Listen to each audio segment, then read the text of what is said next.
Middle of chapter 29, top of page 48. Ayin Beis, Discourse 8, Mimono. Okay.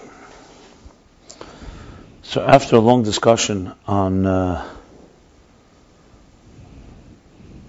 energy,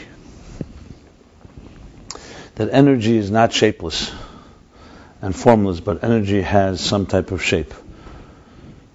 Blima, relative to the containers and relative to identity and personality of existence, you can call it shapeless, because it's more of a amorphous, nebulous, abstract state.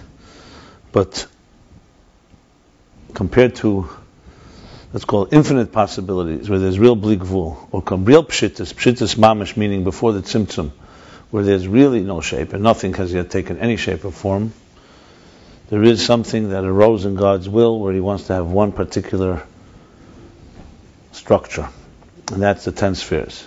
This is what's called the 10 hidden spheres. So it's not actual spheres, it's how it arises, it's in God's vision. Shir asme bekeach, how He envisions, how the levl envisions a particular structure. And compared to that vision, the actual the energy of the kav and the 10 spheres in Atzilus is yediya helam. It's revealing that which is concealed, because it was there in some form or fashion. How we explain exactly God's vision, the best thing we can do is describe it from an artist's vision, but that's also obviously not adequate. But clearly, there's something, and that's how God wanted it to be. He wanted it as a relationship with Him. So yes, it could have been that He should have just made a tzimtzum and created a world, and that's it, and that would be the ceiling, and you couldn't go further. But He created existence similar to the way He works. So just like we don't begin by just creating something, we envision something, and then we create it, the same thing God envisions and creates. It didn't have to be that way, but that's the way He chose it, and since He chose it, means in some way it reflects something about the etzem as well. That's But compared to the levl, compared to the infinite possibilities, the kav and the 10 spheres in Atzilus are yesh ma'ayin, are like a new entity, because they're infinitely distant from the infinite. The containers are always infinitely distant, because the containers describe identity. That's just the overall overview. Now, what we were learning here was, obviously he's talking primarily about the energy, but since we got into the containers, he's mentioning them. So really what he's breaking down here is like this, that even the siluk, well, let's put it this way, let's just start differently. There's a fundamental difference. The key question is, what is the difference between Eir and Keli? That's really the biggest question of all. So when it comes down in the shapeless, in the structure of existence, it's easier to relate to. Yeah, Eir is the energy, container is the personality. The Eir HaChesed would be like the Eir HaRiyah, the power to see, and the Klei HaChesed is like the Klei HaRiyah, like the Ayin, like the eye. So we can relate to it, we have it in faculties. Obviously it's much more difficult to understand how it is in the source. And I think this is the key thing that we've started talking about, and I want to just elaborate a bit, and hopefully this is understandable, and let me know if you agree. Remember, from Atzma's point of view, you could really say Eir and Keli, there's no difference between Eir and Keli. Atzma is Neis Hakel, He encompasses everything. So it encompasses this, encompasses that, just like there's no difference between Helam and Gili. Because Gili is not significant and Helam is not significant. You're talking about a state of being, you can't even call it a state, a non-existential state, not built to Mitzias Nimtza. However, again, how we understand it can be many ways you can explain it, or maybe many ways you can't explain it. But in some way God wants existence as we know it. That there's no question about, because we see this existence. We also know Bereshis bara Elokim Sheshamayim v'Sa'aretz, that it's real, it's not an illusion. So this existence does have duality and does have many dimensions. And there is a thing called energy in a container. But if you're trying to trace the roots to the deepest place, what is Eir and what is Keli? So based on what he's saying here and other places, the way I would put it or one of the ways I would explain it would be, Oyer always consciously and in a revealed manner reflects its source. Keli does not. In the lowest levels, that will be Tachtenim. Kelim and Atzilus, and Kelim for sure higher than Atzilus and the Shadish, are obviously a power of the divine. But because even in their deepest root, their role is not to reflect the divine, so one day, so to speak, at some point, they will actually conceal the divine to the point where you can live in a world like ours and ignore and deny that God exists. In other words, if there was no such thing as a Keli in its root, there would not be a possibility, a reality like ours that feels disconnected, that's able to say, I'm a Nivav Seid. It's not just me. Because Eid's personality is such that it's always connected to the source. It may be in a diminished form, it may be in a removed form, but it's always Dovug B'Kedah, or else it's not Eid. So essentially, for a Dida B'Tachtenim to happen, for an existence that senses that it's an independent existence, and that it should reconnect to the divine, requires basically two things. It requires the existence to be, and it requires something for it to reconnect. But the real challenge, of course, is that you want it to reconnect in a way where the existence doesn't get annihilated in the process. This is the challenge of the whole interface. This is the whole Ayin Beis. All of Chassidus, you could say, all of Kabbalah comes to teach that. So how is that achievable? So generally speaking, it's Eir and Keli. Eir will always remind us of something divine, something transcendent.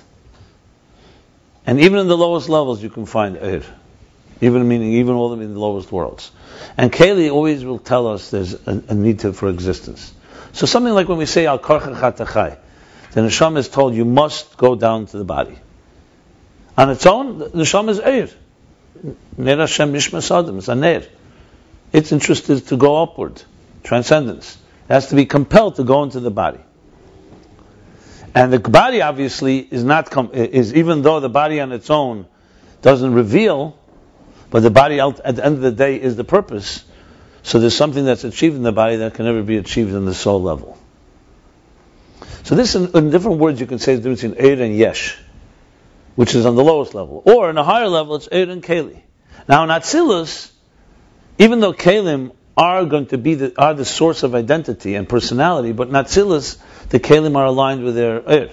So they don't have yet, even though they don't reveal, but they also, but they do respond to and are. Reveal, but they don't block.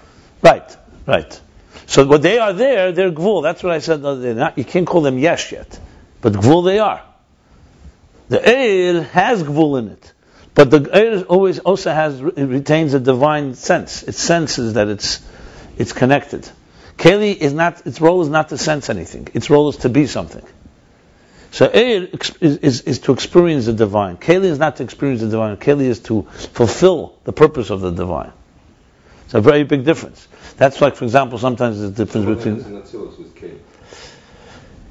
So that's what they are. They are the purpose to be, they are the purpose to create structure.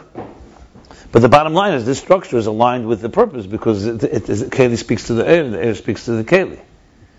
Take away the Eir and make more tzimtzum, and you'll create B'riyah, Yitzira, Asiyah, and all the way to the world where, let's put it this way, like the Shalosh says about Klippa. A Klippa, which means really a husk. A Klippa, is nothing wrong with a Klippa. Klippa is shemer lepri. As long as you know that the orange peel is there to protect the fruit, its role is very important. It protects the fruit. But let's say somebody, for example, forgets there's a fruit and decides to live a life based on the peel. That's our world. Then you have what we call real klippas. Klippa means you're worshipping the klippa as an end in itself instead of it being a means to another end. And generally speaking, b'chlal, evil even, ra, cheshech, in that sense is only the absence of light. Till it becomes a mitzias of its own because you convince yourself that we are an independent entity. So, however, let's put it this way: if for the structure, for the eloquence of it is that Yesh doesn't just start from nowhere. Yesh has a root. It has a root in Atzmus's wish to have an entity that is not revealing him. Keli does not reveal, but it is godliness. There's no question. A Keli is elikus. But there's a difference between being elikus and knowing it, and being elikus and not knowing it. Now, does the Keli and Atzilus know it's elikus on its own? You could say it does, and the Eir reveals it even more. I don't know if we could speak to a Keli. Maybe Kelim don't speak. Eir speaks, that's the whole point. It's expressive. A Keli is not expressive. A Keli contains. But that doesn't really change the picture anyway. It doesn't matter. At the end of the day is just like we say God hides himself. The hiding is only for us to reveal him. So the hiding is not really a concealment. It's also a revelation. Except we don't know it. Because we live in a world where revelation matters and concealment matters. Something, I don't see it, it affects me. We say, loss of love, Mashiach come, everything will be seen. Obviously that makes a big difference. If the Vaditcher said, instead of reading about Elam Haba, show them Elam Haba, let them read about Elam Haza, the Vaditcher is what. But the problem is, we see and experience Elam Haza, and we hear about Elam Haba. So Keli, bottom line is, if you want to put it in the source, it's God's will to have an existence. However, as we understand, within the vision, it's completely non-existent. The Eir, on the other hand, its job, its role is to reveal. So that's what he says. Eir, at the end of the day, it's still David b'mkeirei. And no matter what happens, Eir is Eir. Right, that's the point. So that's why it's not a total siluk. That's what he's saying. So even Eir l'gabe bli gvul is not total siluk, because at the end of the day, so you can call it, it's al derech ischatshus. In other words, the Eir hagvul, the vision, the Eir of the vision of one piece of art compared to the infinite possibilities is hischatshus, because it's so distant. But you can't, like he says, the lashon is, we have to remember, you have to keep always the words here constantly uses peshitus mamish and peshitus le mamish. In other words, there is relativity going on here. There's no question about it. It's the only way to understand all these things, because he calls it peshitus here, and then some later he says it has tziyur. Same thing here, hischatshus. What's real hischatshus? Keli. Now, what's the meaning of hischatshus? What does it mean it's new? I just said that it's rooted in Atzmus. It's new precisely because of that. Newness means it doesn't reflect Atzmus. So it is so-called a new entity, not new as in, of course it's rooted there. So it's not new in that sense. From Atzmus' point of view, a Keli is not new. But from the Keli's point of view, it's new because it's not telling you anything about God. That's a very new type of reality. Eir, on the other hand, is not telling you anything new. Eir is telling you, I come from a source. For a Keli says, I am here. I know God put me here, but I'm here. Eir is saying, I come from somewhere. So that itself is already telling you I'm not new, because I'm coming from somewhere. So if you look at the Keli and its personality, that's what creates an identity. How could there be such a thing called chesed? You could argue, what kind of chesed? Everything is atzmus. Even chesed, fine. Chesed, the kedusha, love, kindness, everything is all kedusha. But what do you mean? Since when is there tziyur? Where did you get the idea that there's only one thing and not two? That idea that there's one and not two and not three is definitely so-called a chiddush, because Atzmus can be divided that way. Yet he has the power of keich hagvul. Kashem sheyesh lekeich bilti bagvul, he has the keich hagvul. So he has the power to create that. So Keli is really ultimately the root of all substance, of all metzius, of all shape and form. But the chiddush here is also the other way around. That though Eir is fundamentally transcendent, yet in Eir there's also something of shape and form, relatively speaking. So in other words, when Atzmas willed and desired to have a tachtenim, and in other words kelim, that will create that tachtenim, he also implanted in Eir an understanding of that shape and form. So it's not just pure transcendence here, pure keli here. That makes it even more beautiful. That's why the interface works so beautiful. So this whole complication is because you have to really know, the real key thing is to understand which is what he's talking about. But if you know what I just said, that the Keli is this way, the Eir is that way, the Eir has within it, so to speak, tziyur of the Kelim, or not of the Kelim, but similar, Eir HaChesed, Klei HaChesed, and that the Eir HaChesed fits into the container of love, of Chesed, it makes it a lot easier. I find the main complication is really knowing when he's speaking about something, which level he's speaking about. Is he talking about the Keli? Is he talking about the Eir? Is he Eir Lifnei Tzimtzum? Eir Gvul? Eir Abli Gvul? Eir in the Sheirish? That's really the dilemma. But they're all necessary. But the bottom line is, if you made the map, it would start in Atzmus, his wish for tachtenim. It has to start with Nesava Kodesh Baruch Hu they did it with tachtenim. Though the Rebbe Shab doesn't mention it here, but it's like implicit. That's why there's a structure in the first place. And from there begins the keli, so-called metamorphosis, evolution. But remember, lifnei tzimtzum and the atzmus for sure is nothing at all. Lifnei tzimtzum, there's the vision of there's so-called, in the vision there's the different so-called levels. Even though you can't really call them levels, whatever you want to call them. There's something there that allows us to connect to those places. The real explanation of how all this is in the Shadish is not so easy to explain. That's why I think he said, and I go back to that line, they could only intuit. Because remember, it's like trying to understand a conception of a seed that was just fertilized, an egg that was just fertilized. All we can know is that it's going to turn into a child. So you have to say that seed has in it all the elements that a child will have, that an adult will have. But if someone said to you, can you tell me what is the state of being of the seed? It's very hard to answer. We don't live on the seed level. What we live is an observable level. We see a tree. We can observe a seed. You can put it under a microscope. But it's very hard to understand the consciousness of the seed. Now, how much more so, we're not even talking about a seed here. We're talking about the root of the seed in the mind of the Creator, in the vision. So I'm just pointing out how subtle and how complicated it can be. But the examples that he gives helps us somewhat imagine it, so to speak. It's not completely saying, I totally don't get it. What we can say is we don't get the level of abstraction, but we get that it's abstract, and it's it's like as I would say, as distant as a piece of art is from the vision of the artist, the vision of an artist is from the vision of God. Like something like we said, as distant as Asi is from Atzilus is even more distant from us, from Ein Sof. This is how I would explain it, and this I think explains these parentheses that we learned. So kelim are elokus, but they're elokus. It's like what it says about neshama sometimes. Neshama is elokus shenasi yesh. Doesn't have such a concept. Is, I was reading in different places in Ayin Beis and in other places. They asked the question, why Mekubalim use the word not shefa? Shefa is the one used more in Jewish philosophy by the chakim. So shefa is used, but is the main thing, and the Alter Rebbe's chiddush of is ultimately because Eir's personality is always bottled to its source. Shefa, you could have hashpah, and the root of the hashpah, the one who's transmitting, cannot be there any longer. You can pour someone water, and you have the water, even if the source is gone, even if you're not by the river or the spring of water, or the person who poured it to you. Eir is impossible. You close the window, the light doesn't go in. There's no such thing as a light without a source. So light, first of all, means always telling you there's something else.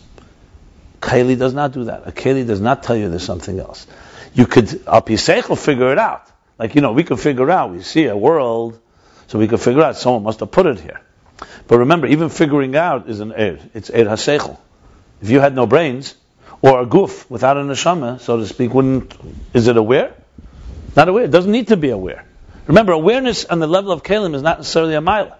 Doesn't need to be aware. It just needs to do the job. It's like an Eved and a Ben, so to speak. The Eved, that's what I was saying. In Aveda, for example, it's Torah mitzvahs.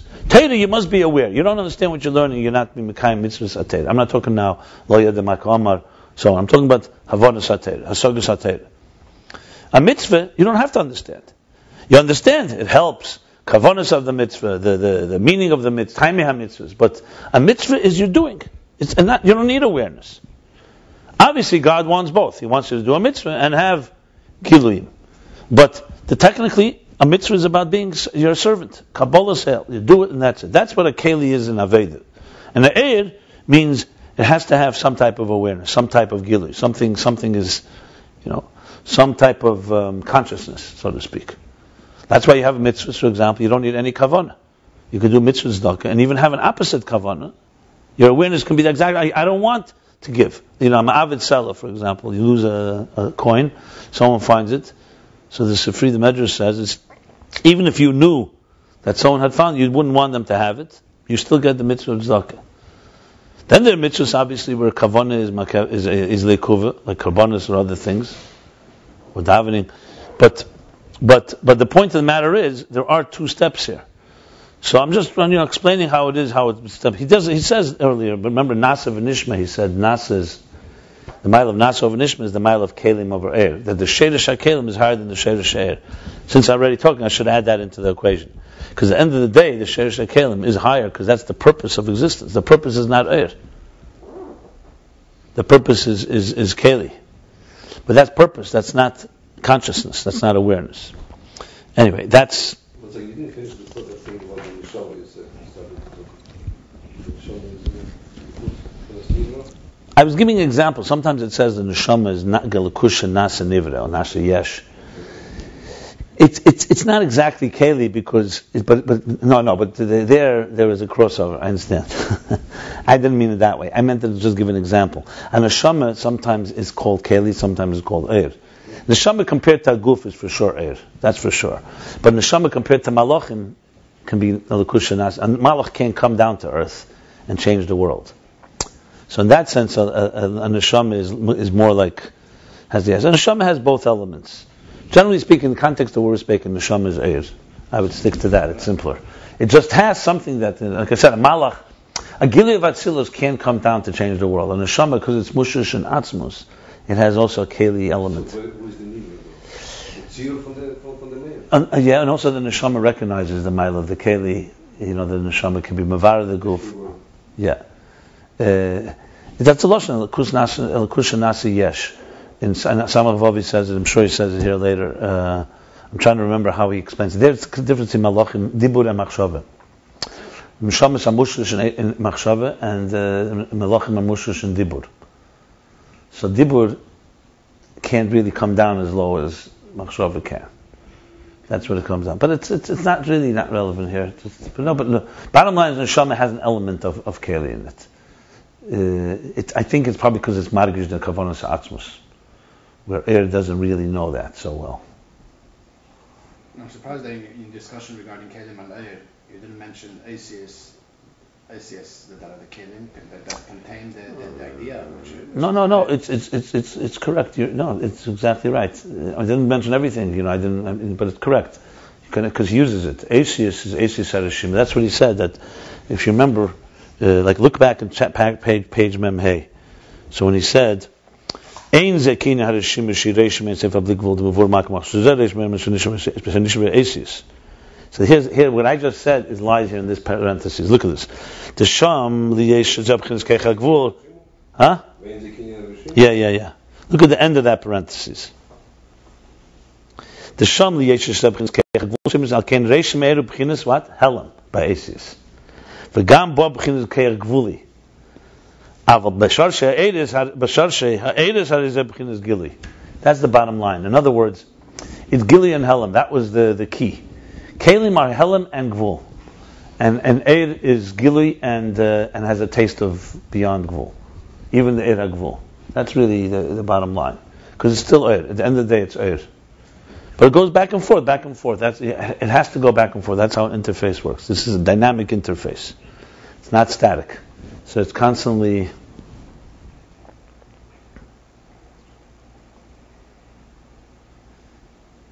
The beautiful thing is, at the end, is that when the Eir and Keli finally understand each other, I'm talking about Indira B'Tachteinim, and they really can relate to each other, and they can retrace the steps, they can experience how it's even going to be an Atzmus, how it was rooted there. But they can't get there without first relating to it on their terms.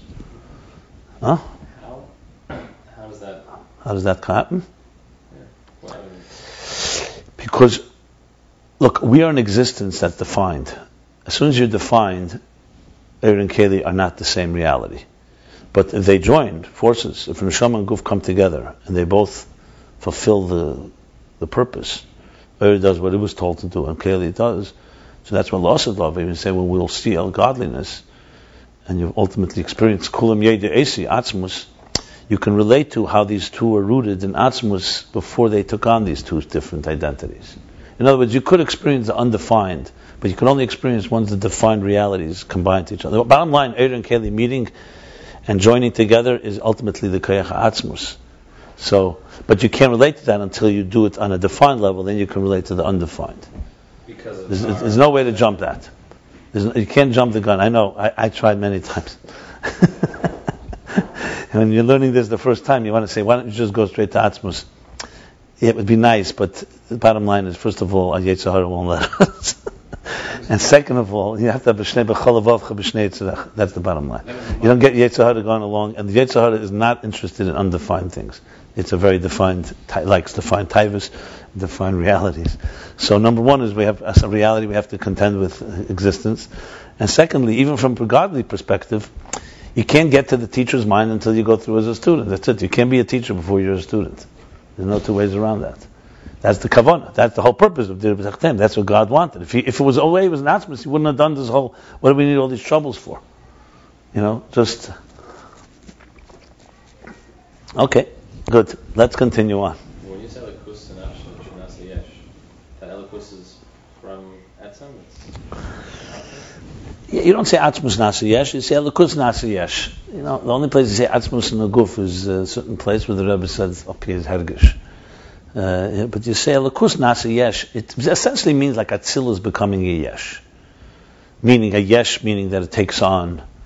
A neshama is not just pure air, because a neshama can come down in the body, and even though it senses its source, the fact is every morning we have to be told, we have to say moida'ani. How is a neshama not naturally? An air would never tolerate. An air could never be that way. A neshama could live in a body and be hijacked. And that means the neshama has to have in it some type of atzmizdika power. That's what it comes down to. I'm just explaining more about what neshama nasyesh. Okay, so let's go to top of page Memches. And he's just following, he's continuing after the parentheses. So let me just review exactly. So we're learning inside. According to the above, we can understand the manifestation of energy in containers. Why? Because the bottom line comes like this. Even though an energy and a container are fundamentally distant from one another, like the distance of a soul and a body, I'm just saying it in English, I'm summing it up. And even though the air on its own is ultimately, in essence, united with all the other energies, nevertheless, the air, because it has in it, even in its root, some form, some spheres, therefore, after the tzimtzum, which reveals that one single sphere, that's why that air can enter into a container. So to speak, had the air not had in its root somewhere, some sphere, you would not as clearly understand how air goes into kelim. At least in this profound fashion. So then he continues. I'm reading from the fourth line from the bottom. We read it already, but I just want to. So now he's asking. And even though the tzimtzum is derech miyut, in other words, what are you saying? The tzimtzum at the end of the day is only diminishing the air. So, he's not really asking because he's just really summing up, but still it's in a form of a question. So if it's only diminishing the air, so we're not talking here about air hagvul, it's only a diminishing. And the parenthesis he has that even the siluk is not complete. It's not really schachus, the air, because the air is still ultimately connected to its source. And let's continue now after the parentheses. Not like the kelim. So the air is now, so he's in the middle of a question now. Hagam, that it's only miyut, v'chol gilim ehelim hariyah gilim ein ahelim. Now he's adding something he didn't say in any previous chapters. And whenever you say gili ahelim, when something is revealing something that is concealed, not yeshmai, not new, hariyah gili, the revelation is similar, me'ein, of what is concealed. That's the difference between chidush and gili ahelim. Chidush means that what is happening now has no similarity to what happened a step before. Like I said, kelim are yesh ma'ayin in that sense because there's no similarity between them and the source. That's the whole point, that they should have their so-called unique identity. It is similar to the helim. Ukashem she'helim ubchinas peshitus, and just like the concealed state is peshitus, we said, right? What is Esespheres Agnuzis in the root of the 10 spheres? They're peshitus. Not relative peshitus. They're totally formless. They're all within the vision. So you have to say the gili also is also. Meaning, the Esespheres that come out of those 10 hidden spheres are also in a form of formlessness. And he's still continuing with the question. And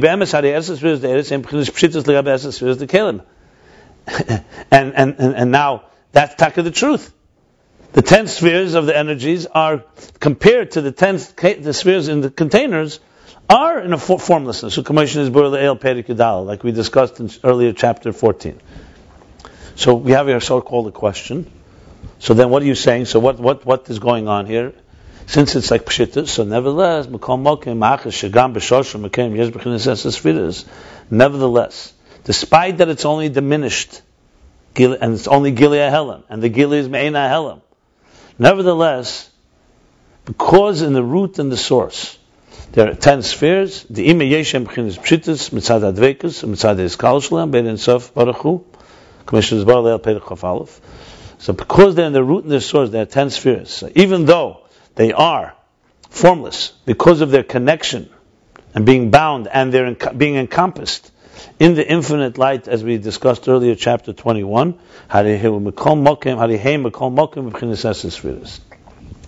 nevertheless, at the end of the day, they are 10 spheres. Now remember, 10 spheres as it arose in God's will, meaning a vision of 10. And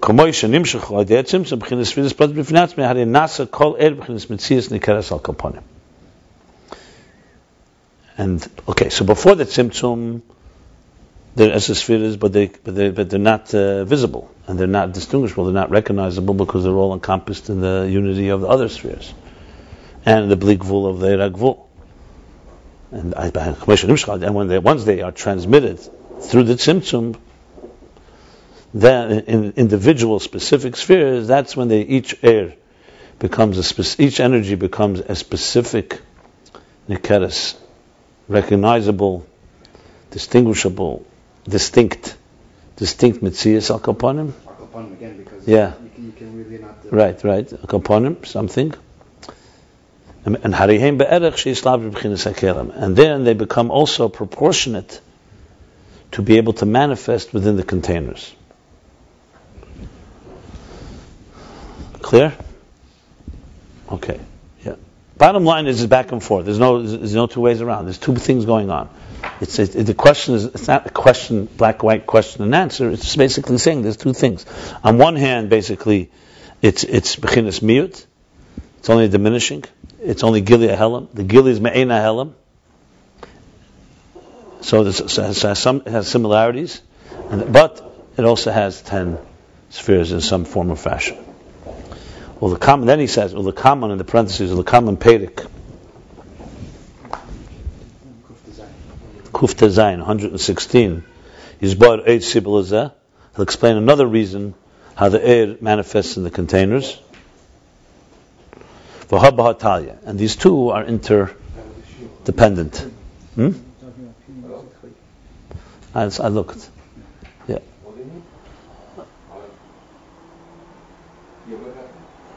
Okay. I have to elaborate. When we learn that, we'll deal with it. The bottom line is another reason that it's connected, and it says it's interdependent with whatever he's saying here. But what's relevant here is that the energy, in other words, here the bottom line is that the energy has in it some essence spheres. And that's, then you say, al pi hanal. The energy having essence spheres is the whole discussion, all these chapters. So all that is coming to explain how Eidos get into Kalim, essentially. It's extremely eloquent. What can I say? It's like a yeah, because it's like all about like a hand inside the glove. How does the hand get inside the glove if the hand does not have in its root some type of fingers, basically? That's how it comes down. Yeah. Outline like a glove. Yeah, because in other words, if it's a piece of material that doesn't have so-called shape of fingers, it's actually a good example. If it doesn't have the shape of fingers, it won't be a glove. It won't be a hand inside. It won't be tailored to each other. So it has it there, but it's in a state that it's still. Actually, there's the opposite. The glove is the keli, and the hand is the air. So maybe it's not such a good example. Okay. But the idea, okay. Now he continues on. By day, he slapshus b'kelim, by kelim, and this is the final so-called makah b'patish. And through manifesting in the containers, shehu b'chinas slapshus v'tfisa. It's both a slapshus. It dresses up, and it is we said confined. I'll explain those two words in a minute. Nasa er b'chinas mitzias davar. The energy becomes a mitzias davar. So now the energy before was not a mitzias davar. First it was not a mitzias nikeres. It wasn't even recognized. A mitzias davar becomes a substance. It has becomes substantial. Isn't that just Mitzias davar is just a word that's similar. I don't know if I can. Mitzias davar is a little more than mitzias. Mitzias davar means more specific. It's a thing. It's a thing. Yeah. Yeah. So he's adding more now. In other words, there's several steps here. And that's what he's going to begin discussing now. 3 steps. So what we have now is like this. There's the energy, the way it's in the 10 hidden spheres before the tzimtzum. There's just the vision of. There it's all united. There's no distinguishable entity. There's the air after the tzimtzum. Now it's become distinguishable. So it's the Beis from the word baruch, let's say, or the specific idea from a large idea, from the whole idea, whole concept. And then that prepares it to enter a keli. Like he says, that prepares it. It should manifest in the keli. And when it does manifest in the keli adds something new now. That it becomes kefimuhusa keli. It turns the energy into a much more defined reality. Bottom line, love. The act of love is Eira Chesed B'Klei Chesed. But how is that possible? Because Eira Chesed had already Chesed within it in a more abstract way beforehand, all the way to its source. And then it actually takes on that shape and form as it enters into the container. So though, so the containers, we're not talking, the energy, as we said, is not colorless and the containers are tinted. The energy also has a tint. But let's put it this way, the container has a much stronger tint. So because the energy is still something like white light, and then white light through a prism, you see the different colors. So the white light is like the energy, but the white light has the colors within it before, as we know. The proof is that when you put in a prism and you bend the light, it shows colors. That's maybe another good example. I have to look in scientific whether it's exact, but it's a very good example actually. White light has colors, a rainbow. All you need to do is bend it. You don't need to be mechadish anything in it. It's not tinted glasses. It's not tinted glasses. The prism just bends it. It doesn't. That's very interesting. That would be a very good example. No, that would be like sunglasses. That would be a different thing. You take light and you just shine it through a red filter or a red screen. That's not what. No. Prism bends it like a rainbow. A rainbow is the angle of the sun, etc., with the clouds, etc. So you see it like that. That's actually a very good example. How colors come from white. Chassidus talks about white as being govern hapashut. What hapashut? Color, the peshitus. Govern the color. It's a formless color. We're not talking about love. We're not talking about when you dye something white. There's a color that is a color white, but then this white is being the essence of all colors. It's actually a very good example. The example I'm sure is used. I think the Pardes doesn't use. He uses the kelim, the air, the water. Okay. See, this is an example. If we can find other parallels in science for this, it would be tremendous. Both ways. It would illuminate the science, and the science can help us understand. What about a chemical bond? What about when there's one? Well, you've got to tell me what that is. I don't know.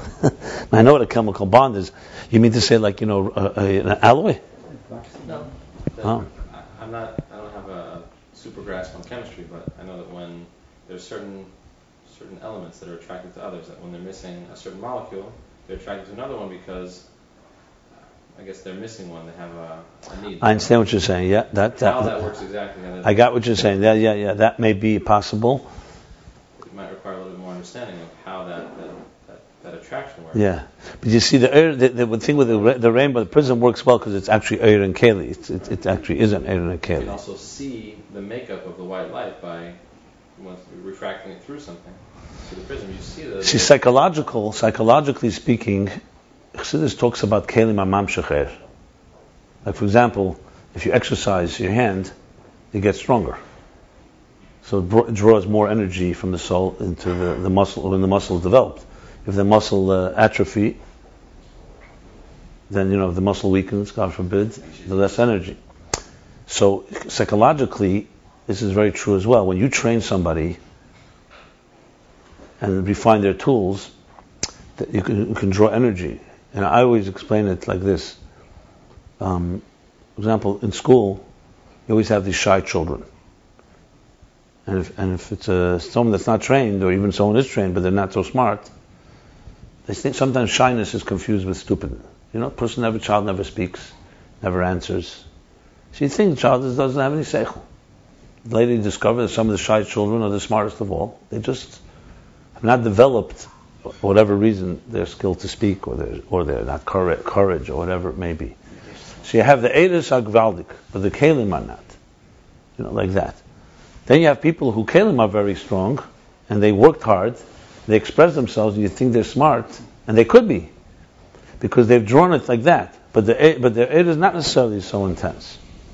So there's a lot of implications of this whole thing when Eid and Keli meet, how the Keli draws out more of the Eid, and reveals things the Eid would not reveal on its own if the Keli was not developed. I'm saying you could really develop even educational tools. Like for example, what would you do? A simple example, what's the intervention with a shy child? So one of the ways to be used is privately, because the child, in a room, the child may not be able to feel comfortable. One-on-one, you see, you elicit, you challenge, you find ways, and you bring out something from the child.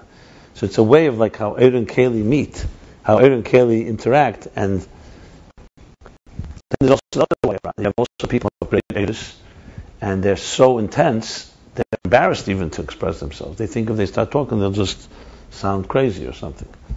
There's a lot of ways you can a lot of applications. Okay, very nice. So now begins a new section. So he's going to sum up now that from all of this, we discover there are 3 levels in Eir. The Eir in essence, the Eir after the tzimtzum, before it manifests in the Kelim of Atzilus, and the Eir in the Kelim of Atzilus. That's what's going to happen now. I think this is going to be relatively a little easier. When you climb Mount Everest, there are points where you can you can rest a little. Not tall, steep climb. I would say what we learned till now was more like Ischachus, and now is a little Gilead Helen. This is like a more of a. Trust me, it's not going to be simple, but it's not going to be, I think, as difficult.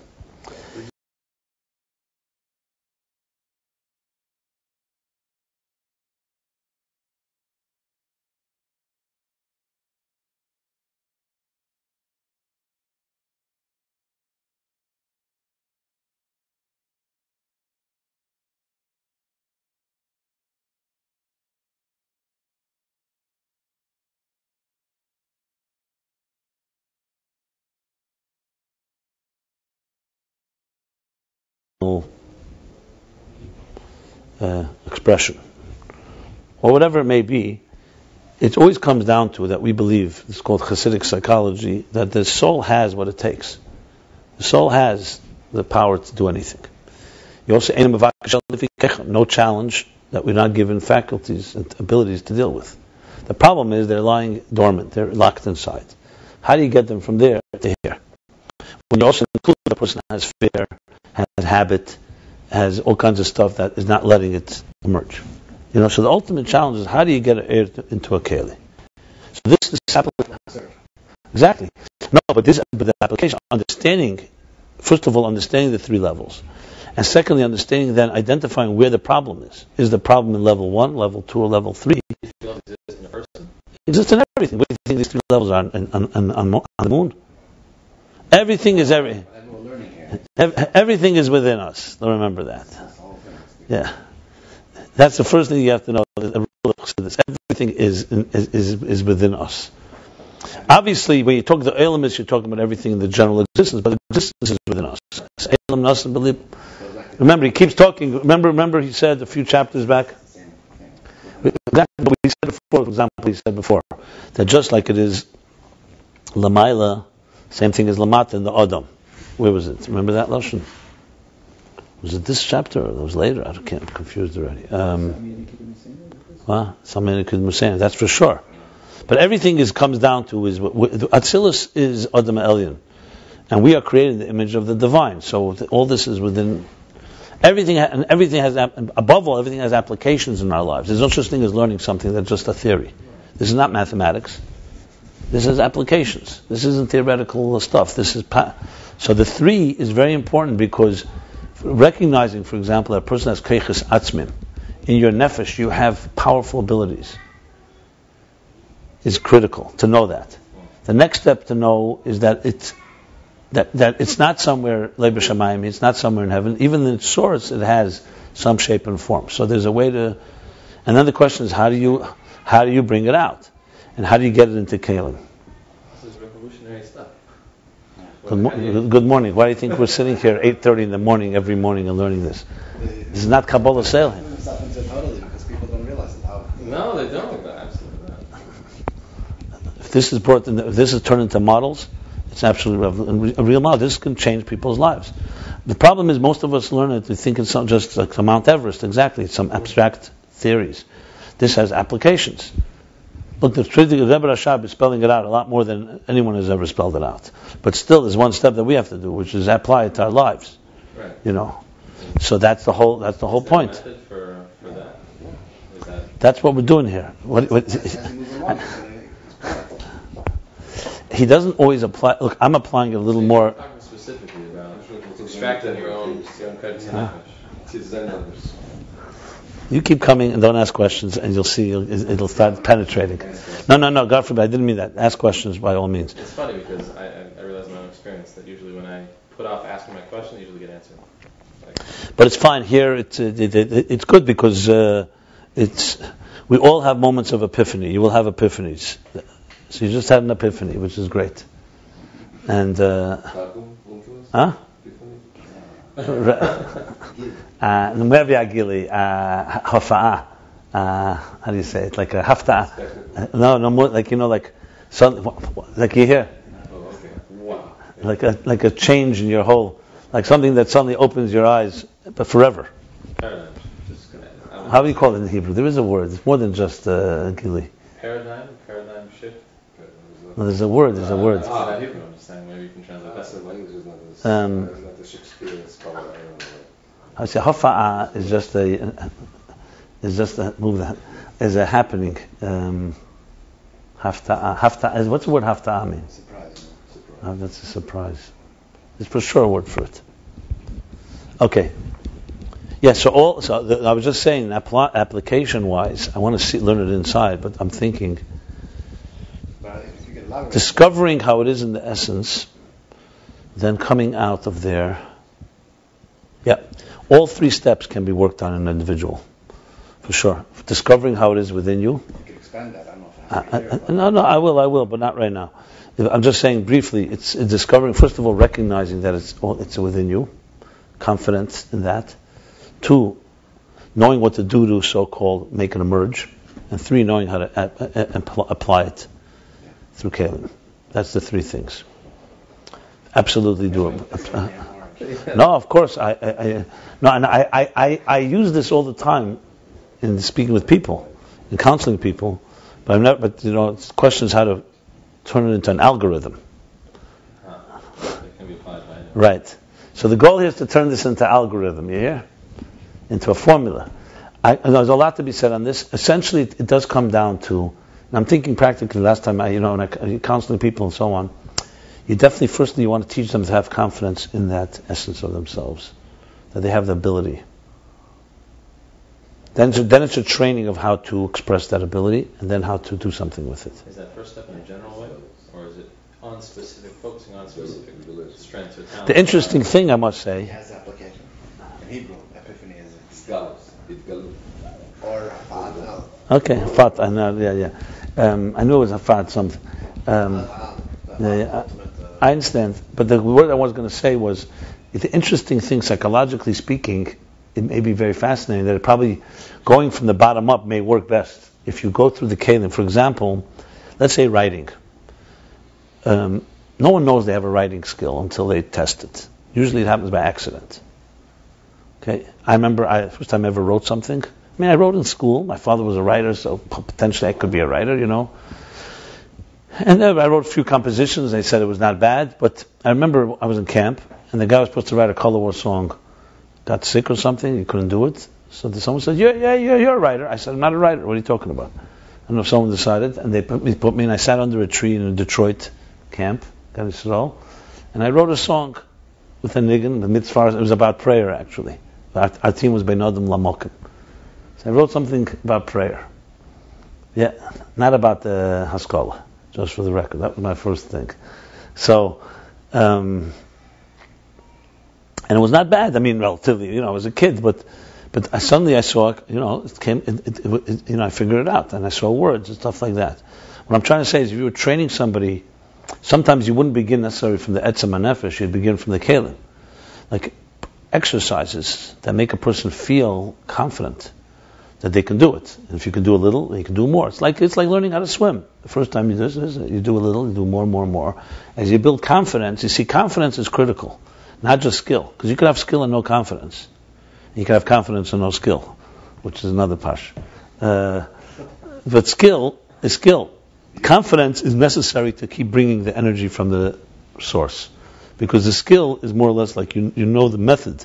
But to constantly create creativity comes from energy, not from kelim. But so it's really a combination of how to develop skills and at the same time draw energy. And it's a back and forth thing. And you need to, these three levels, can be turned definitely into an algorithm, into a formula. Algorithm, you know what that is? An algorithm. How do you translate that? Algorithm. That's even in Russian. Oh, really? It's a great word, but it's a new word, but this definitely can be turned into algorithm. I mean, the fact that the Rebbe Rashab now is going, and besides the fact that he wrote all this in such elaborate detail, I was thinking about it. You learn a single mind from the Rebbe Rashab is also mind-blowing. Single mind from the Alter Rebbe.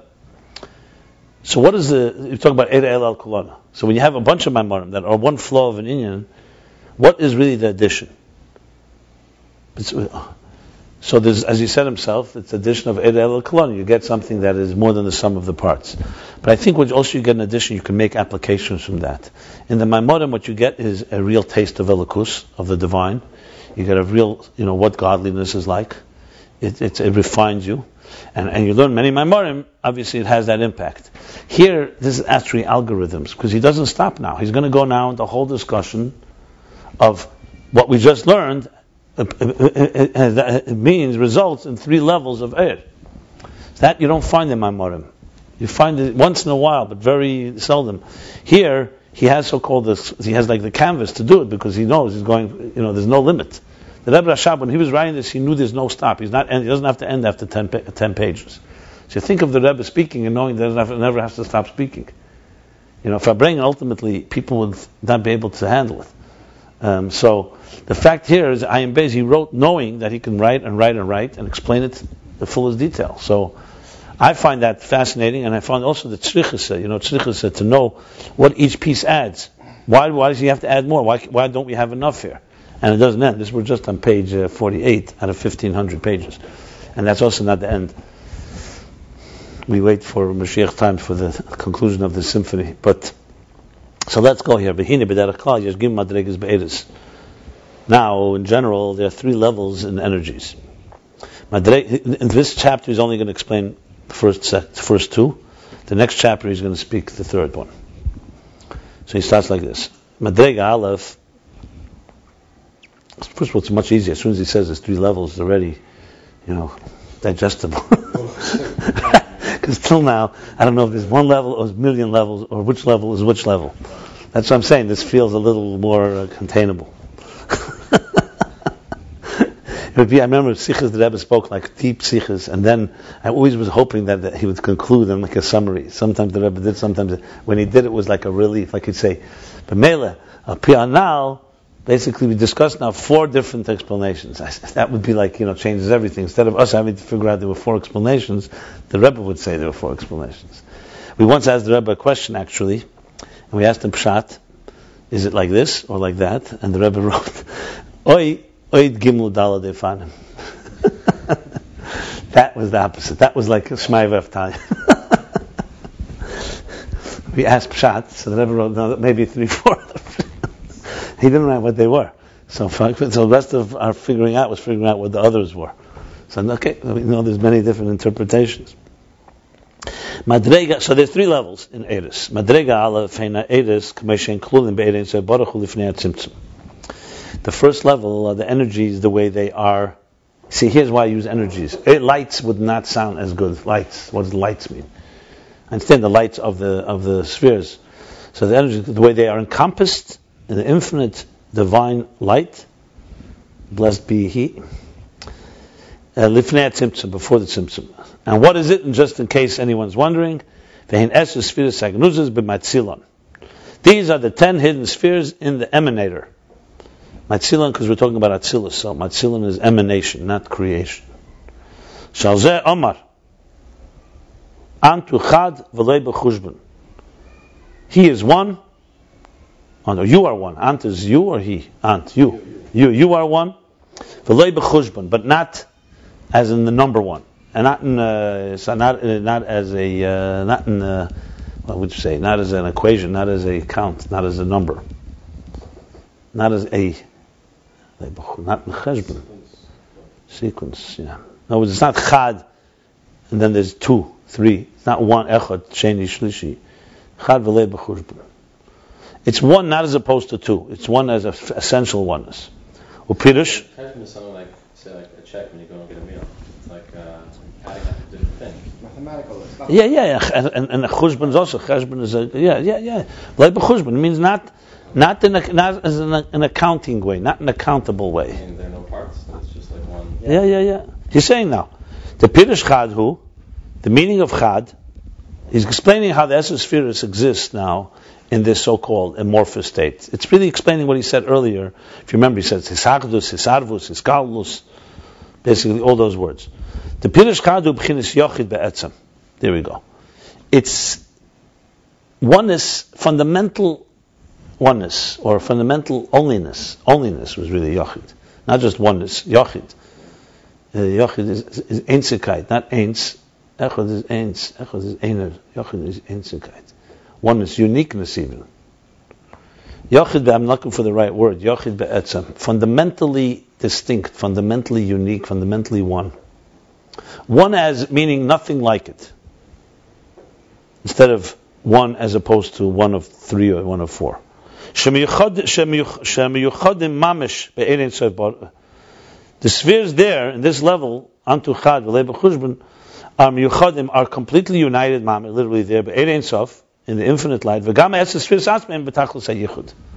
So one, it's united into the infinite light as one, and the essence spheres there too are tachlis hayichud, ultimate oneness. What that means is there's no room for anything else. That's the bottom line. The Achdus and Atzilus, which I'm sure I'll explain later, is not that way. The Achdus and Atzilus, there is room for other things, because Atzilus is going to ultimately create the world of Beriya, Yitzira Asiya. Atzilus, Eris, will leave room for Kalim. There are things happening there. It's Alakus, but it's Alakus within structure. Here, in Lifnei Tzimtzum, it's Alakus beyond structure. So even the structure has no structure, basically. Even the essence spheres are in that state of lack of beyond structure, transcendent, utter transcendence. That's the word I would use if I explain it. It's not the translation, but it's definitely the meaning. Utter transcendence. Transcendence meaning transcending any type of shape, form, identity. Marshall Kashmir would be it's part of the mind. Yeah, like the vision. Yeah. Okay. It's part of the mind. Yeah. But he did say 2 things here. Shem Yechodim Mamish Be'eretzof, and the essence spheres themselves are B'tachlis HaYichud. Well, the El Perechov Daled in the parentheses now. This is not a long parenthesis. Well, El and earlier in chapter 24 in his boy the Baalei Sarotzen Ubchinas Shemes Loshen Rabim. We explained earlier that Baalei Sarotzen, which is this level where it arose in his will, that's the level of the 10 hidden spheres. There, it's Ubchinas Shemes Loshen Rabim. It's like names in the plural, many names. It's talking about the names of God. What did it say, Perech of Dal? Let me just remind myself. 1 second, let me just see. Oh, okay.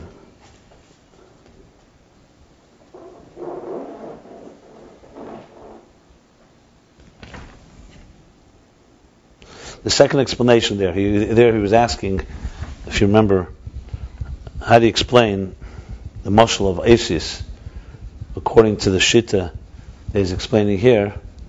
So the second explanation that it was the names. It was the second was the shemus. Lashon Rabbi.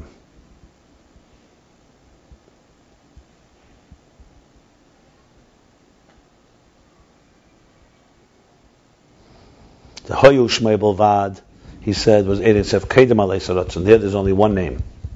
But in Alei Saratzen you already have names. He was trying to explain there, how can you say that there is the mashal of the Gzaisis. The mashal was Beis of Baruch. Asis are Kalim. So we're talking about how's there Asis and Eris. So one answer was Chetzenis Eir, the second answer was Shemus, the Shemus within the Eris.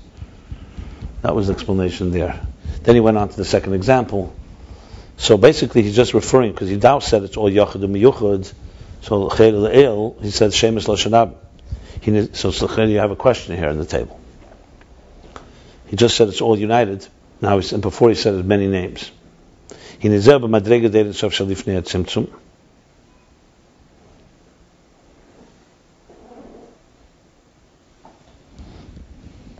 not sure what he's answering. I'm not sure what he's saying here. This is in the levels of Eretz of Lifnei Tzimtzum. Fine. And delve into what it says in Shari Yichud Mitla Rebbe, chapter 11, being yochid, echad, v'kadmin. In the union of yochid, echad, and kadmin, three expressions. Yochid, as I just said, is absolute oneness. Echad is one. V'kadmin meaning. He does explains. Okay. The yochid etzem e'er she'enu b'chinas gili adayin. Yochid is the essence of the air. In other words, higher than Alei Saratzen. That would be higher than the essence of Ezagnuzus.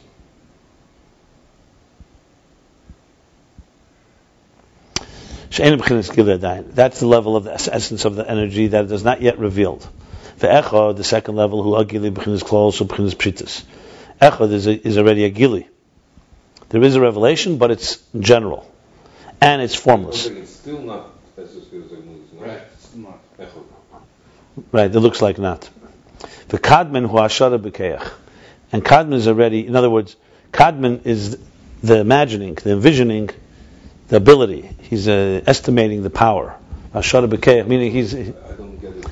It's a different explanation. Well, let me finish. Let's see. 1 second. Let's finish. The echad, the kadmin, zeu kedem alei saratzen, the b'chinas alei saratzen. Okay. So echad and kadmin, according to the Shari Yichud, he's quoting from Shari Yichud right now. He's not reconciling it right now with what he says here. He's just quoting from Shari Yichud. So yochid is even higher. Yochid is like etzem ha'er. It's even higher than kedem alei saratzen. There it's echad is kedem alei saratzen, meaning the general and formless, and alei saratzen. Essence shir segnuz is that's kadme. The echad comes out kedem alei saratzen, b'chinas alei saratzen. Ay mashal kosli perik tazayin. Look at what we discussed earlier, chapter 16. Look at mashal kosli b'makam acher. But compared to the energies that revealed after the tzimtzum, now the root of the energy, the root of the energy, which is the third level that he just said, is like we discussed earlier, chapter 27, the envisioning,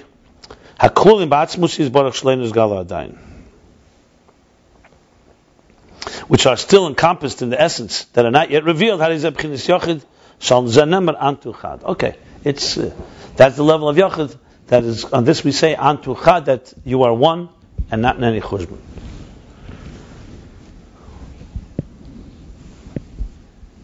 What he says in the second half of the parentheses, I get clearly. I'm not sure about the shemus. Let's go back. Let's first say this. What he's basically saying, he's answering a question, or you want to reconcile. But Proteus, in detail, if you're talking Lifnei Tzimtzum itself, there's Yochid, Echad, and Kadmon. But compared to after the Tzimtzum, the whole thing is Yochid. That's essentially what he's saying. So again, microcosm, macrocosm. So Lifnei Tzimtzum, Yochid would be, in Lifnei Tzimtzum itself, you have three levels. You have the three levels. Number one is how it's in the essence, there's no Gili at all. That would be essentially how the Oira Kol usually, that's what he used to say.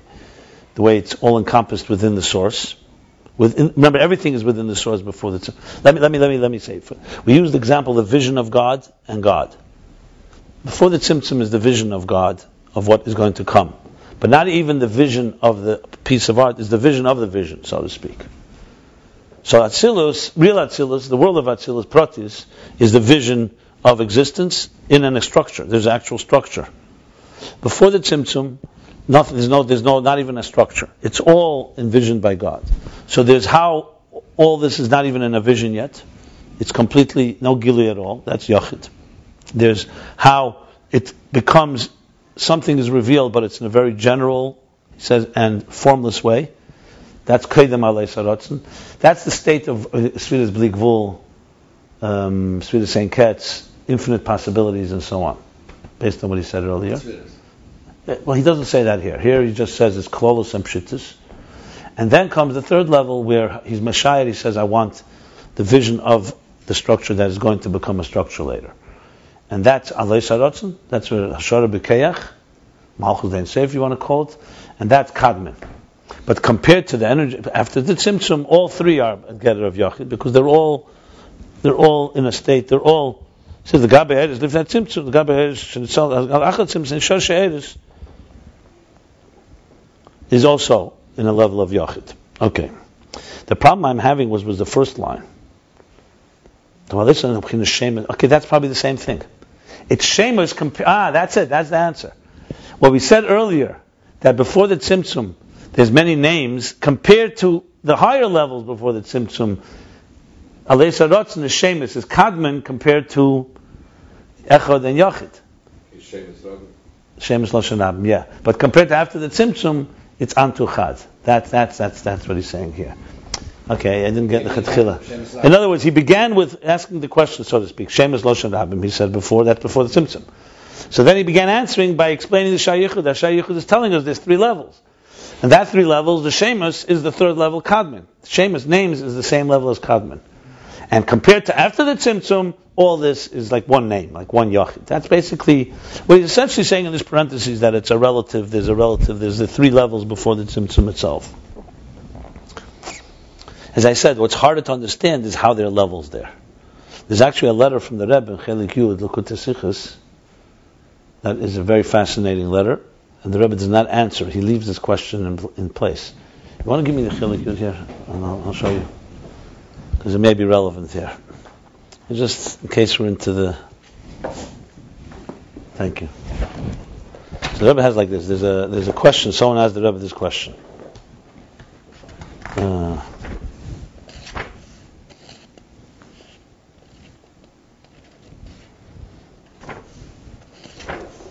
It must be my mistake. Chelik Tezvov. I knew it was a precious thing. That's what happens. Okay. The years roll on. Okay, here we go. Right here. So someone asked the Rebbe this question. This is page 473 in volume 15. I want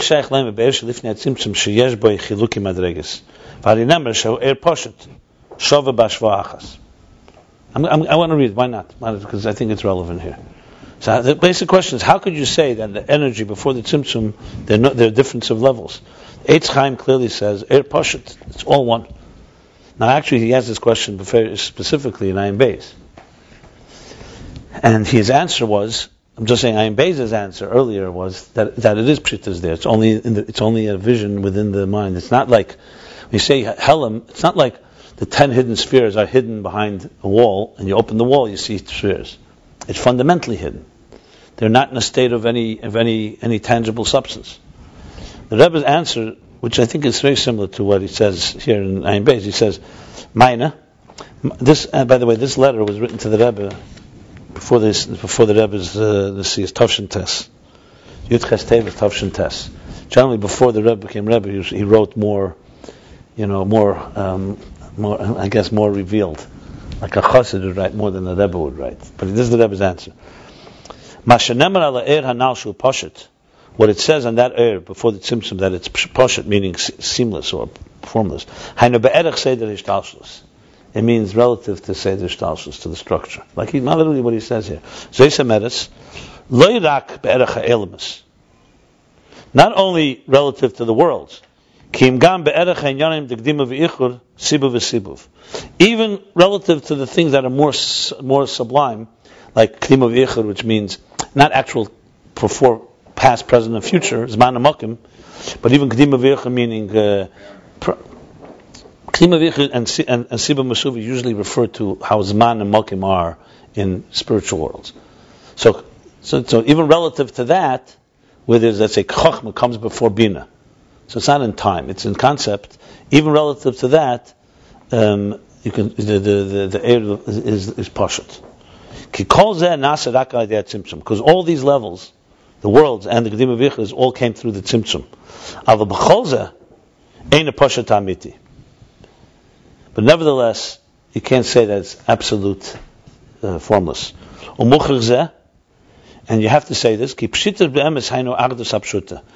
ultimate peshitus, ultimate formlessness, is only the divine unity that's completely pashut. Which means you can't even say two things. Anything that exists except God, yesh beis inyanim l'chol hapachas, has at least two things. L'chol hapachas underlined. Hadavar u'masha mahavese, the thing and what put it there. Like the eir hanal, the eir of the tzimtzum. Yesh eir v'keich hamoyer shabay shu hadeikuse b'hamoyer. There's the eir and there's the keich hamoyer shabay, the power of the source. Shehu dveikusi b'hamoyer, which is the same thing as the eir is being connected to the source. So right there you have eir and moyer. So basically the Rebbe proved this. Now listen to this. And there's several examples to explain something that is seamless compared, relative seamlessness, relative formlessness. Even though compared to higher, it's murkav, meaning it's made of two things. So this is examples of relative formlessness. I give an example. Like the four elements that are formless compared to the rest of the creatures, but they're shaped compared to the chemer yuli, which is the fifth element, which doesn't even have earth, wind, fire, and water. And he brings the Rambam. He brings some sources. Another example: the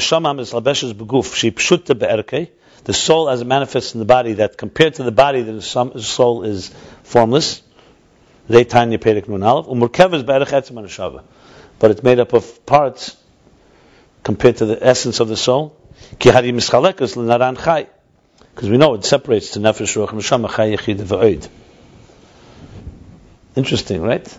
And then the Rebbe continues, and in general and deeper, or general ba'emek and depth, from the perspective of the Creator, everything is formless. Because everything only is but there's nothing but Him. Without any difference. No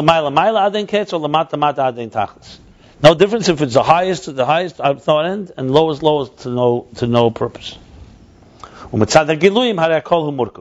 And from the perspective of Giluyim, everything is made up of two things, canal. Then the Rebbe gives a dugman aveda. I think I should read it. I think it's, for the record, it's good. Dugmasan ba'aveda. What's an example in aveda? Aveda, I mentioned before the aveda with mitzvahs. Now I realize I must have taken this from here. Ba'aveda amitis, in real aveda, true service of God, hainu eved pashut. What is the true service? Eved pashut. Pashut. Simple eved, servant. She'ena mitzias klal atzmi. He doesn't have any independent identity for himself. Kol inyonav pshutim betachas apshitus.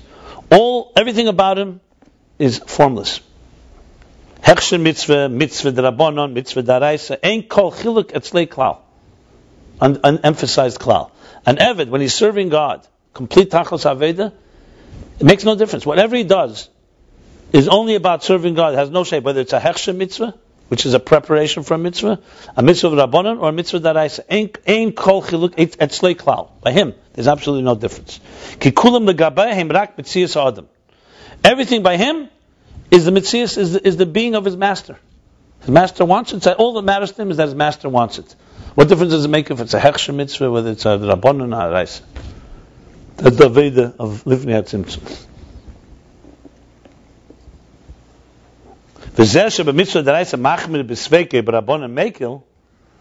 And the fact that by mitzvah daraisa, the thing by you're machmir by a suffix when you're doubt.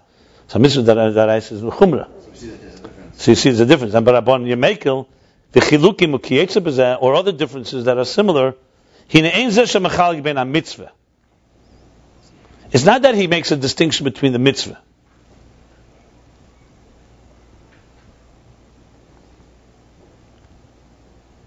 El shemetzias ha'odem kamei sheniris b'krishma. He uses krishma as the raisa here. The only difference is that the mitzias of how the master niris is, he says niris with quote with the Genzenfislach with quotation marks. The way the master manifests, looks through the lens of krishma, kach niris ba'achilik d'sveika d'rabbanan l'kula b'sveika d'raisa l'chumra.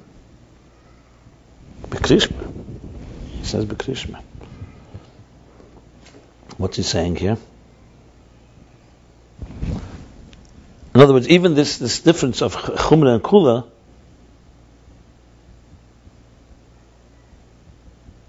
krishma means like for yichud law. Yeah. The bottom line is that there's no difference there either. The only difference is because that's how the master wants it. I'm not sure what he's adding here. He's adding, though there are differences, but not that he's mechalik. I'm sorry, not mitzvah. It's not that he's distinguishing between the two mitzvahs. That's saying that a mitzvah daraisa is weaker than a mitzvah a mitzvah daraisa is stronger than a mitzvah darabana. It's only that a mitzvah daraisa, that's how it is expected, and a mitzvah darabana, that's how it's expected. That's what it sounds like to me. Expressed. Nidus, expressed.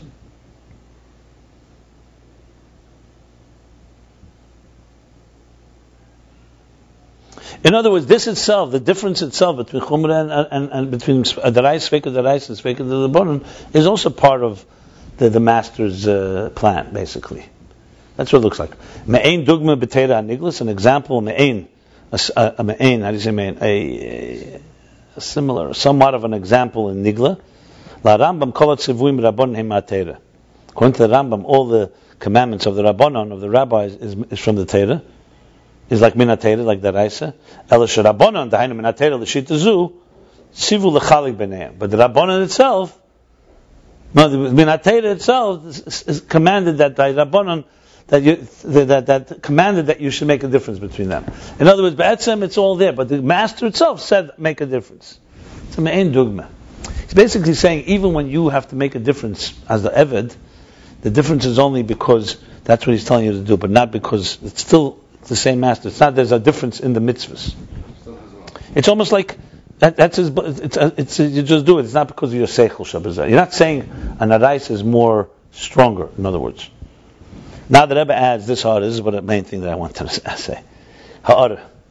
Oh no, sorry. And all the forms of aveda besides this one, or lula, not lula. Excluding the above, hakol bo b'hakova. Everything comes with some mixture. And minimum two. Mekayim ha-mitzvah v'ha-mitzvah atzma. The one who does the mitzvah and the mitzvah itself. V'yesh lahayre b'chol zeh im yediyani asher muksha be'ezi inyam anal. That's it. We could elaborate on this if you let me know that you have any questions in anything that I wrote above. Now, since everything is nitzchi, if you have any questions, you can ask, by the source. But listen to this ha'ara. This is what I wanted mainly. Ha'ara. Ein kama kemi levayar ma she'ena movin l'cheira. Here's not the place to explain what is seemingly not understood. Lifnei tzimtzum, before the tzimtzum, ma ho ha'esa chilukim be'er. What causes there to be differences in the air, in the energy? Kivin she'en sham elahu shmei bolvad. Since there's nothing but him and his name alone. So what causes there to be differences? So in other words, the Rebbe answered that there are differences because anything outside of Atmos there's differences. But the question is, what causes them to be different? Since it's peshitus, that's the question. It's a deeper question. Not that there are differences, but what causes them to be different. Because you see, the question is a very deep question. Because if it's Atmos that's causing it, then you have an Atmos, so to speak, too. And you can't have that. He said Atmos doesn't have to. There's Atmos on what he's causing. So that's the big question. Huh? But I'm saying the Rebbe's question is, if the Rebbe wouldn't have ein kamakame if it was a simple answer. Clearly the question is a very deep question. The question is ultimately, how do you explain the power of Atmos, besides Kol Yochel, how do you explain the idea of creating levels in a place where there are no levels? So I'm just telling you what he writes. I'm not trying to explain it. It needs to be discussed, but it's just interesting to know. Okay, so let's continue here. This chapter we have to end today. Okay, so basically he finishes the parentheses. So bottom line is, yochid compared to after the tzimtzum, the first level of he's talking about 3 levels, is yochid. Everything there is one. Remember, we're not talking lifnei tzimtzum itself, they're the 3 levels. Now he's continuing this level of yochid. We're talking about yochid, the general yochid, the whole level before the tzimtzum is the level of yochid, total, absolute oneness. So like it says elsewhere, a hef has been echad liyochid. The difference between echad and yochid. He just said it in the parentheses about from Shai Yichud, but now he's explaining it here. I would make a guess that the parentheses was added in a later version, based on this. The difference between echad and yochid, the echad hu yisachdus hapratim.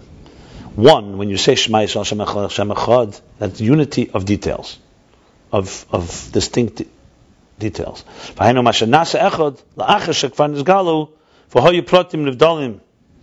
means that it became one after it already was revealed, and there were separate details, separate distinct details. When they return and are encompassed in their source, that means that they return and become and are reunited. So echad means that it's the unity of these details alone. So basically, one echad is the sum of the parts. It's sum of parts. For example,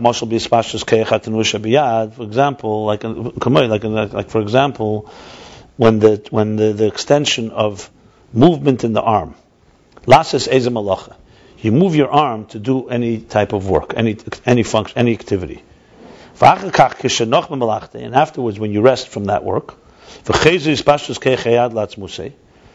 and the extension of your arm goes back to yourself. In other words, not just physically, probably physically also, but basically you're no longer doing this work. You were, let's say, hammering a nail, or writing, or whatever it is, or lifting something. Now when you rest and your hand goes back to rest, to go back to its essence, it becomes one.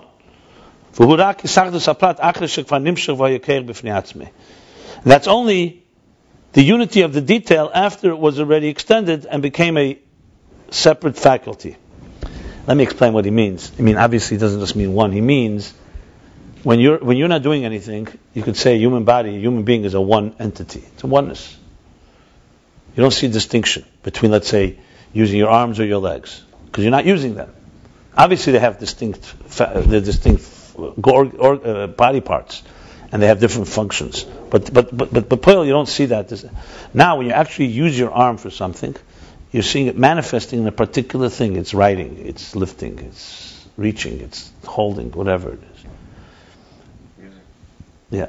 When you pull it back and you stop it, it goes back so-called to that one state. But what that oneness is not really oneness. It's a oneness that's relative to the detail, because it's not.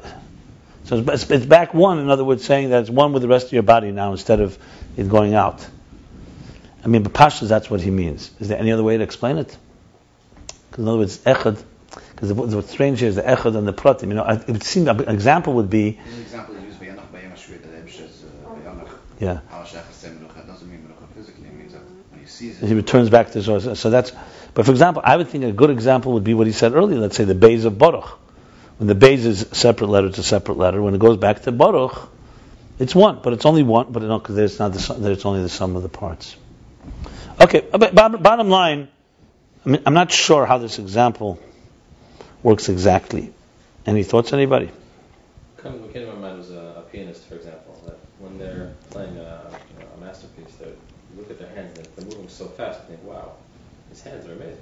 Yeah.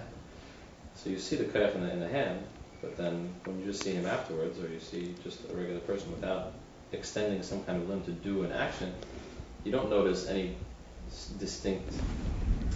You don't notice the parts. You just notice the person. Just one. Okay, yeah. Okay. So that's echad, right? Aval yochid hu shemiyuchid be'etzem. Yochid is, on the other hand, is essentially oneness. She'ein kam prat klal. There's no detail at all. Like the power of the hand before it moves to do anything. So definitely the hand has the power, the arm has the power to do this thing. But then in that state, before it's moved, it's it's united with the essence of the power of the arm, which is not in any way a separate entity, and therefore it's completely united. It's a little different. You see, the first example he's talking about after it. Remember, the deal that he says about echad is after it goes into details, it goes back to where it began. Whereas before it went into details, it's in the state of yochid. That's what the example is really. Because remember, if you said by echad, you said before the mashal, the nimshal.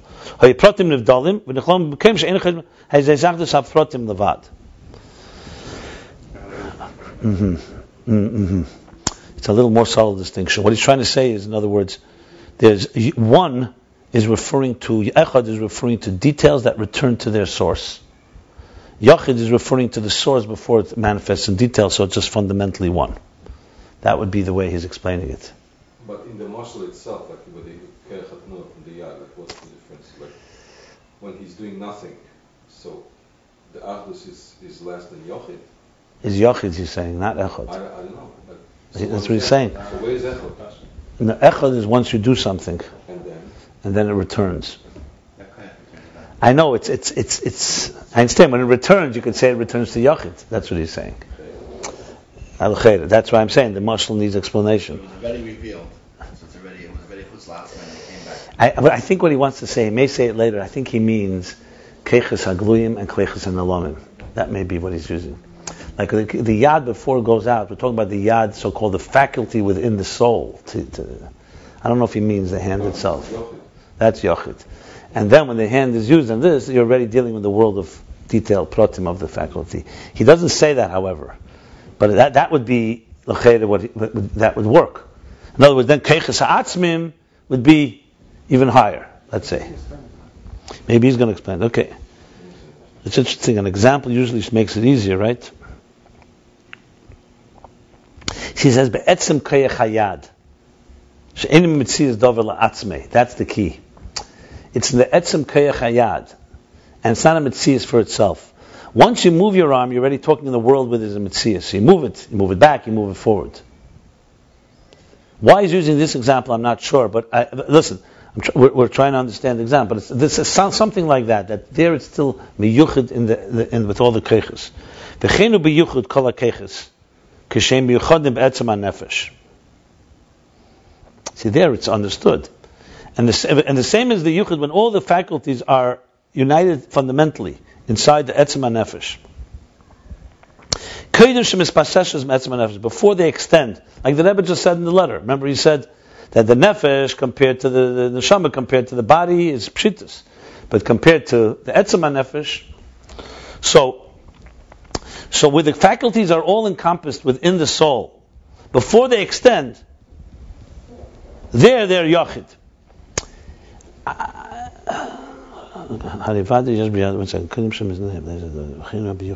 See, the chenu b'yichud kol hakeches clearly indicates that before that he wasn't talking about the yichud kol hakeches. He was talking. Well, listen, the best way I can explain it is the hand moves out, then it goes back, that's echod. There's the way, the power of the hand to do that, where it's not yet in existence and it's completely on its own, that's yochid. Yochid be'etzem. Or you can say following, you can say maybe like this. Functionality of our faculties, like the moving the hand, so it could either be in a state of what's called diversity. Here you're moving your hand, here you're walking, here you're lifting, whatever. A bunch of distinct tasks. And echad would be when you're resting, like you said, come Shabbos, I'm not working. It's menucha from malacha. That's, I think, I think that is the key. Yeah. So what happened now? We're talking about the state of being of the person now. Let's not talk. The problem was we were talking about the anatomy. It's not the anatomy he's talking about. He's talking about the state of being. So you work all day, you come home and you relax. So you're a state of what? You're a state of yochid or you're a state of echad? You're a state of echad. A lack, basically the absence of malacha. It's the absence of work. So you're now in a state of so-called relative menucha or relative unity. That's what echad. Yochid would be, it's not relative to your actions. The hand itself is part of the body, it's part of an individual, not because you're resting after you worked, or you're stopping to work. It's like the second level of Shabbos, not menucha and malacha. It's menucha be'etzem, yochid be'etzem. And of course, and then he says even deeper is the yochid that is on the level of the essence of the neshama before there's faculties altogether. There's altogether nothing. That's how I would explain it. That's the explanation. And the parentheses he adds, hold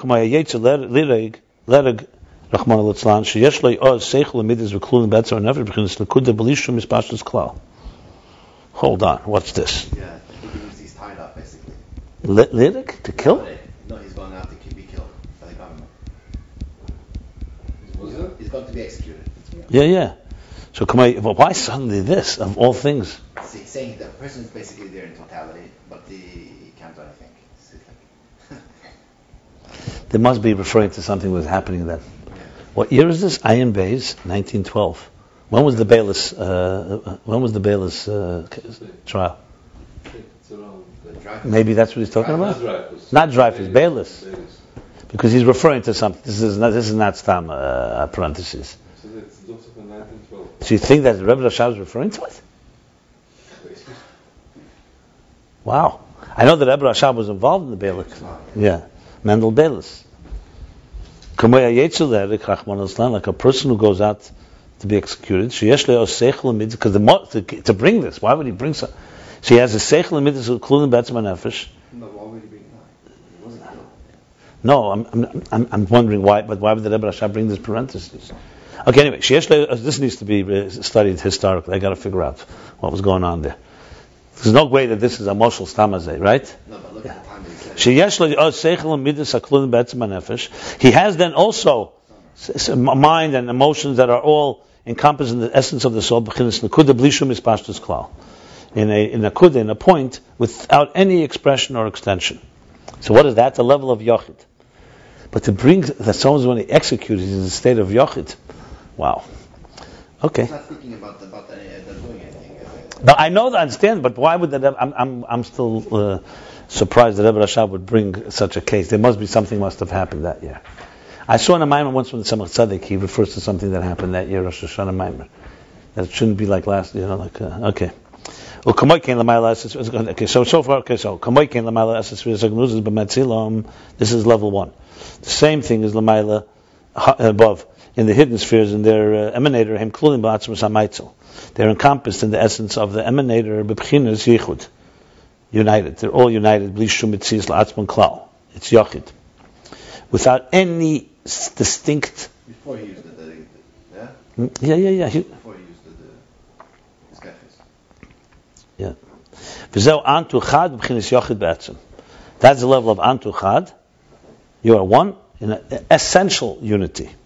Not echad, but yochid. That's how the spheres are before the tzimtzum. And this is also what he adds, not in any cheshbon, in any calculation, meaning, in other words, why is he adding leiba chushbon? What's antuchad? That's it. Meaning that even though there is, it encompasses within the 10 spheres, Einam b'chushbon eser. They're not the number 10. Liyesim b'telum miyachadim be'erin se baruch hu, being that they're completely bottle, completely bottled, completely nullified, and unified in infinite light. And they're also completely united with one another. I keep saying both things. Because if it's bottled, then there's no zeim zeh altogether. But he keeps saying that. He says it a few times. That there's a yochid because they're mechadim, and there's also the look before the parentheses. Okay, it looks like there's like in there there's a little lower level as well. There's the yochid is like because he wants to still give some space for the 10. Okay, so that's the addition levl chushbon. That's a beautiful addition because if we wouldn't say that, we don't know what you're saying. In other words, it's acknowledging that there's spheres, but they're not in any cheshbon. Good. And you cannot say there a calculation, a number, an accounting of 10 spheres. Madrega Beis, the second level in the Eres, who Amshachas, so he's Galas Eres, La'achar tzimtzum shein afroshes. I'm sorry, that's the transmission and the revelation of the energies after the tzimtzum. What is that? Shehein, they are hafroshes ha'adam Erin sof hamatzil. They're the separation of the reflection from the infinite light of the emanator. For who Amshachasam, and this is their transmission b'pchinas spheres pratis. This is their transmission as distinct spheres. Now we're saying they're Esses spheres, but they're blima. Shein blima husadayin. They don't yet have substance. They don't yet have shape, or more than they have shape. They don't have. They don't kill them yet. But he says muhus ma, meaning they don't have that ma. They don't have that. They're not really entities yet. What does that mean? He's now speaking about peshitus, relative peshitus. The first one was peshitus betzem. Now he's speaking about why? Because remember, this has been said earlier. Because before they manifest in the containers, they're still formless. We said the 3 levels, right? Yeah. The levad, being that the tzimtzum was only a diminishing, as we said, the hainu shem right now he's going to the other side, because so the hainu, that means that they were just revealing the concealed, which was in the root and the source. And since their source is one, essential one, and without any calculation, as we said, the helam, gili is me'ena helam. So the energies, as they revealed, because it's not really diminished, they have the domination, the overpowering source. So they have that source that's still so-called hovering or compelling them to not have any existence and not be separate yet. But they're already after the tzimtzum, so they're separate entities, but they're still under the impact of their source. So therefore they're fundamentally more transcendent, and they're not yet shaped and formed. But it's the second level. That's the next level. So antu chad v'lei b'chushbon is yochid. Now antu chakim, you are wise, but not with a conscious wisdom, and not with our type of wisdom, not with chakim yediya, with a defined wisdom. The chakim shaykh leimer ala er. You could, because chakim ala er kishbo bizgaz dafke. Chakim, to say something has chachma, wisdom, is only capable to say on energy as it becomes already revealed. The kamesha kol be'edin so baruchari ain't b'chinas chakim, because the way it's encompassed in the 10 hidden spheres before the tzimtzum, you can't call it chakim. He just said you can't call it a sphere. Or kamesha is boil el periketes, like we learned discussed earlier in chapter 19. She'ain't b'chinas mitzias nikeres klal, that they're not any distinguishable existence. So when do they become existent? V'rak. Only only when the energy becomes revealed, which means after the tzimtzum, you can say chakim. But still, but it's not with a conscious, it's not with a knowable chachma, not with a defined chachma. Not like, in other words, chachma lo datzilis is chachma yediya. Yeah. Not like the chachma itself, which will be the third level. Because even though it's chachma, it's still shapeless and formless compared to the energy as it goes into the containers. It's similar to the chachma as it is in Shmai Vav Talyan. Chesed in Shmai Vav Talyan before it becomes, Or, U'kameshin is Baral El Peri Kedalet. It's like the chakim that's being transmitted from the Rebbe of Shmai Vav Talyan. Right. U'kameshin is Baral El Peri Kedalet, like we learned earlier, chapter 14, Be'inyan Chacham Istima, about the concealed wisdom. Shazel L'mayla Ma Chachma Adayin, it's higher than, it's still higher than Chachma. Gam L'gab B'chinas Chachma L'ad Atzilus. Even higher than that supernal Chachma of Atzilus. And just like it is with Chachma, the same is with all the energies, meaning all the spheres. That though now they're already in the level of Echad, they're no longer, now that their level are no longer yochid, they still have a dimension of yochid in them, which means they still contain a certain formlessness. Kitzur, summary, page 49. And since the root of the energies are in the level of 10 spheres, and through the tzimtzum, the concealment, the energies were separated and diminished. That's why they have the capacity to manifest in containers, become the Atzilus, and containers of Atzilus, shehein elokus, which are divine. Remember, that was a parenthesis before. Okay. The reason he added the parentheses and why he says it is what I said earlier, because he doesn't want us to get the message that just because they had Esses spheres, they're ready to just go into Biyah, and they still are divine. It's just now divine shape. It's energy, it's energy with a shape, but it's divine, and it goes into containers that are divine. So it's a descent, but it's not completely into a new paradigm. That's why it's still Atzilus, still Gilead Helam at the end of the day. And when they manifest, they become tailored, similar to the containers. And then comes the second half of the chapter. In energies, there are three levels. The first is the root of the energies, the way they're encompassed in the infinite light before the tzimtzum. You are one. Even though there are 10, they're literally one. Relative to the energies that were revealed, meaning as opposed to higher levels before the tzimtzum, there's yochid, echad, and kadmin. Habeis, the second level is galus erish meshashim, is the revelation of these energies from their root, liyah shehem b'pchinas gilead helam, being that they are a revelation of what was concealed, hagam shehem b'pchinas miyut, even though they were diminished, adihem b'pchinas peshitus, yet they're still formless. Valzen nemer esses spheres blima. And this we say 10 spheres without substance. Chakim yediya. Wise, but not with revealed or knowledgeable or conscious or defined wisdom. Okay. So we did chapter 29, pages 47, 48, 49.